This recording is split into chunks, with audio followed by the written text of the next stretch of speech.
مالک دو جہاں، خدایا تو ہے مالک دو جہاں، اس کو میں نے آپ کو بتایا،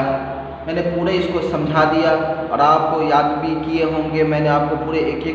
3 دن میں میں نے اس سبق کو آپ کو مکمل کرایا، ٹھیک ہے۔ یہ یعقوب حسین راز نے اس کو لکھا، پھر میں نے آپ کو یہ میننگ یاد کرنے کے لیے دیا تھا، آپ یہ بھی اس کو میننگ کو بھی آپ یاد کر لیں گے۔ میں نے اس کا فوٹو کھینچ کے بھی بھیج دیا تھا آپ کے پاس۔ پھر اس کے بعد یہ ہے آبجیکٹو سوال ہے، آپ کو جب بک ملیں گے تو آپ اس کو کیا کریں گے، اس کو اپنی بک میں اس کو اتار لیں گے۔ اب رہی بات کہ یہ فیئر کرنا ہے، آپ کے سوال جواب ہے تو میں نے آپ کی کتاب میں، یہاں میں نے کتاب میں لکھ دیا، سمجھے، اس کو آپ کاپی میں فیئر کر لیں گے۔ یہ ساری چیزوں کو میں نے آپ کے سامنے لکھ دیا ہے۔ یہاں پہ آپ صحیح مصرے کا کیا کہتے ہیں مکمل طور پر کیا کیجئے، ملان کیجئے۔ یہ ملان کرنے کا یہاں پہ دیا ہے، جو میں نے ملان کر دیا ہے، جب آپ کو بک ملیں گے تو آپ وہاں کر لیں گے۔ پھر یہاں بھی غلط صحیح کا نشان لگانے کے لیے ہے، جب آپ کو کتاب ملیں گے تو آپ غلط صحیح کا نشان لگا لیں گے۔ پھر یہاں ہے درجہ ذیل الفاظ کو جملوں میں استعمال کیجئے، تو میں نے جیسے آپ پہلے جملے میں استعمال کرتے آئے ہیں اسی طریقے سے آپ کو جملوں میں استعمال کرنا ہے۔ مالک، شمس و قمر، عبادت، آرزو، رحمت، ان کو آپ کو جملے میں استعمال کرنا ہے، جیسے میں نے آپ کو استعمال کر کے بتایا ہے۔ مالک، اللہ تعالیٰ دونوں جہاں کا مالک ہے۔ شمس و قمر، اللہ کے حکم مانتے ہیں شمس و قمر۔ عبادت، اللہ کی عبادت ہمیں کرنی چاہیے۔ آرزو، ہماری دل کی یہ آرزو ہے۔ رحمت، خدا کی رحمت بہت بڑی ہے۔ اس کو آپ کو کیا کہتے ہیں، یہ کتاب جب آئے گی تو آپ کتاب میں اس کو لکھ لیں گے۔ اب ہے آپ کا چیپٹر نمبر 2 یعنی سبق نمبر 2 شروع ہوتا ہے، جس کا نام ہے نعت۔ وہاں تک خدایا تو ہے مالک دو جہاں 1 نمبر چیپٹر میں، اور میں نے آپ کو پہلے بتا چکا ہوں کہ حمد کہتے ہیں جس میں اللہ تبارک و تعالیٰ کی وحدانیت اور ان کی تعریف کی جائے، اس کو حمد کہتے ہیں۔ اور یہاں دوسرے چیپٹر میں نعت ہے، نعت کہتے ہیں جناب محمد رسول اللہ صلی اللہ علیہ وسلم کی بات کرنے کو کیا کہتے ہیں، نعت کہتے ہیں۔ تو اب آئیے، دیوانہ وار جاؤں گا اپنے نبی کے پاس، مجھ کو بھی وہ بلائیں گے دیکھے گی کائنات، یعنی ہم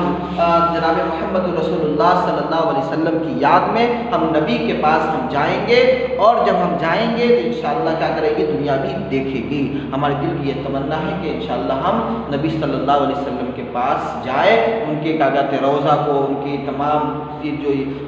متبرک چیزیں ہیں ان تمام متبرک چیزوں کو ہم دیکھیں، اور جب جائیں گے تو کیا کریں گے، دنیا ہم کو دیکھے گی۔ میں کیا، میری زبان، میری شاعری کیا ہے،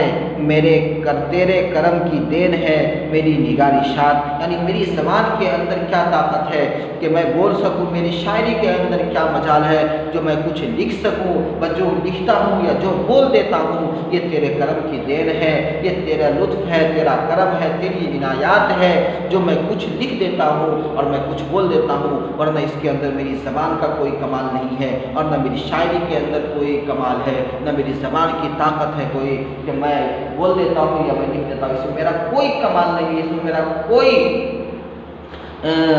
میری طرف سے نہیں ہے، بلکہ یہ ہے کہ اللہ تبارک و تعالیٰ کا کرم ہے، اللہ تعالیٰ کا احسان ہے کہ اس نے مجھے توفیق دیا ہے، انہوں نے میری زبان میں طاقت دی ہے، میرے قلم میں طاقت دی ہے کہ تیرے اور ان کے کرم کی وجہ سے میں کچھ لکھ دیتا ہوں۔ ان کے کرم کی آس لیے ان کے روبرو، ان کے کرم کی آس لیے ان کے روبرو لے کر تو جا رہے ہیں ہم اپنی گزارشات، یعنی ان کے کرم، یعنی ان کی کرم کو دیکھتے ہوئے میں ان کے روبرو ہونے جا رہا ہوں، یعنی اللہ کے رسول جناب محمد رسول اللہ صلی اللہ علیہ وسلم کے پاس میں جا رہا ہوں، وہاں کیا کرنے کے لیے، لے کر تو جا رہے ہیں اپنی گزارشات، یعنی جو بھی ہمارے دل کی تمنائیں ہیں، جو بھی ہمارے دل کی خواہش ہے، جو بھی دل کی آرزو ہے، ان تمام آرزوؤں کو لے کر ہم جناب محمد رسول اللہ صلی اللہ علیہ وسلم کے پاس جا رہے ہیں، ان کو اپنا ہم دکھڑا سنائیں گے، اپنی کمیاں بتائیں گے،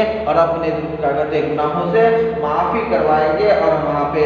کیا کہتے ہیں خانہ کعبہ کو ہم دیکھیں گے، اور وہاں دیکھ کر بہت ساری چیزیں ہیں جو ہم وہاں پہ جا کر وہاں لطف اندوز ہوں گے۔ ان کے کرم کی آس لیے ان کے روبرو بنے سامنے لے کر تو جا رہے ہیں ہم اپنی گزارشات، آ جاؤں میں پلٹ کے مدینہ سے ایک بار، آ جاؤں میں پلٹ کے مدینہ سے ایک بار، لوگوں سے پھر بیان کروں گا مشاہدات، یعنی دنیا سے میں یہ کہوں گا، جب میں مدینہ سے ایک مرتبہ آ جاؤں گا ہو کے گھوم کے، تو پھر میں لوگوں کو بتاؤں گا کہ وہاں کے سنگ اسود کا حال، کا مدینہ کیسا ہے، مسجد نبوی کیسا ہے، مدینہ کیسا ہے، مکہ کیسا ہے، اور کیا کہتے ہیں صفا مروہ کیسا ہے، صفا مروہ جو پہاڑی ہے وہ کیسے ہیں، جناب محمد رسول اللہ صلی اللہ علیہ وسلم کی روضہ جاری وہ کیسے ہیں، یعنی طرح طرح کی چیزیں جو وہاں ہے، جنت البقیع کے اندر نماز پڑھنے میں ہمیں کیسا محسوس ہوا، ہمیں کتنا سکون محسوس ہوا، ان تمام چیزوں کو ہم لوگوں کو کیا کریں گے، ہم بتائیں گے جب ہم وہاں سے ہو کر آ جائیں گے۔ تو دنیا سے کہہ رہا ہوں میں بابانگ دہل، ہر ایک خطا سے پاک ہے میرے نبی کی ذات، یعنی دنیا سے میں کہہ رہا ہوں۔ بابانگ دہل کے معنی آتا ہے ڈنکے کی چوٹ، دہل کے معنی آتا ہے ڈھول، اور بانگ کے معنی آتا ہے آواز، یعنی ڈنکے کی چوٹ سے، یعنی بالکل میں بے باک ہو کر، یعنی بے دھڑک ہو کر، کیا کہتے ہیں بے دھڑک ہو کر ہم یہ بات ہم کہہ سکتے ہیں کہ دنیا سے میں کہہ رہا ہوں بابانگ دہل، یعنی ڈنکے کے چوٹ پہ کہ ہر ایک خطا سے پاک ہے میری نبی کی ذات، یعنی میں دنیا کو یہ بتا سکتا ہوں چلا کر، اعلان کر کے کہ میرے نبی کی ذات بالکل پاک ہے، کوئی کمی نہیں ہے میرے نبی کی ذات میں، ہماری نبی خطا سے پاک ہے، ہماری نبی گناہ سے پاک ہے، میری نبی کی ذات بالکل ہر ایک چیز سے پاک ہے۔ جب سے ملا ہے اذن ملاقات اے ضیا، جب سے ملا ہے اذن ملاقات اے ضیا، ہر روز روز عید ہے، ہر شب شب برات، یعنی جب سے مجھے اذن ملاقات ہے ضیا، جب سے ملا ہے، یعنی اذن کے معنی آتا ہے اجازت کے، اذن کے معنی کیا آتے ہیں، اذن کے معنی آتا ہے اجازت، یعنی جب سے مجھے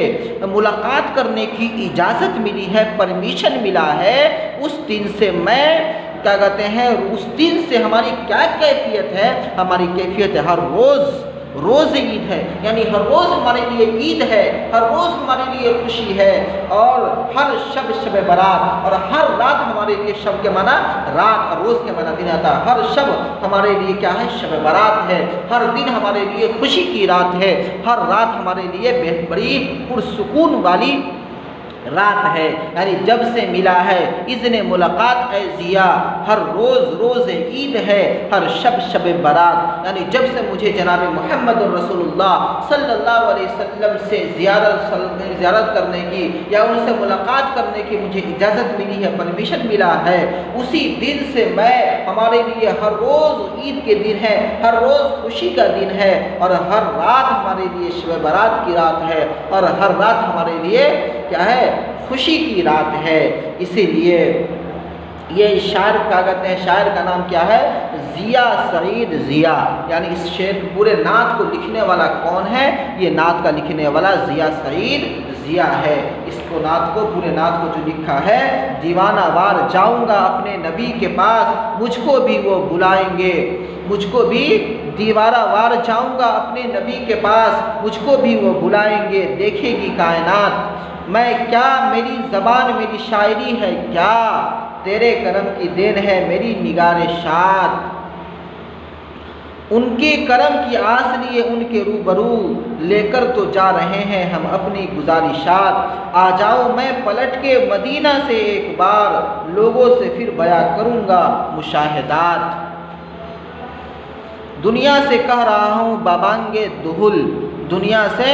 کہہ رہا ہوں بابانگ دہل، ہر ایک خطا سے پاک ہے میری نبی کے ذات، جب سے ملا ہے اذن ملاقات اے ضیا، ہر روز روز عید ہے، ہر شب شب برات، یعنی ضیا سعید ضیا شاعر کا نام ہے۔ میں آپ کو بتا دیا کہ ہر شاعر اپنے نام کے، اپنے نظم کے، اپنی نعت کے، اپنی جو بھی ان کے پویم ہوتے ہیں، اس پویم کے لاسٹ والے مصرے میں وہ کیا کرتے ہیں، اپنا تخلص یا اپنا نام یا اپنا کیا جو بھی ہوتا ہے وہ پیش کرتے ہیں، یا تو نام پیش کرتے ہیں یا اپنا تخلص پیش کرتے ہیں، یا جو بھی ان کا تخلص وہ تخلص پیش کرتے ہیں۔ جس طریقے سے حسب روایت ضیا سعید ضیا نے پیش کیا ہے، جب سے ملا ہے اذن ملاقات اے ضیا، یعنی ان کا ضیا سعید ضیا ان کا کیا ہے، تخلص ہے، جو اس شعر کے اندر انہوں نے پیش کیا ہے۔ جب سے ملا ہے اذن ملاقات اے ضیا، ہر روز روز عید ہے، شب شب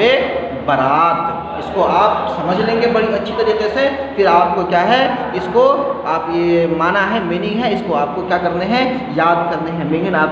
میننگ کو آپ بہترین طریقے سے ورڈ میننگ کو آپ کیا کریں گے بہترین طریقے سے یاد کریں گے تاکہ آپ کے لیے آسانی ہو۔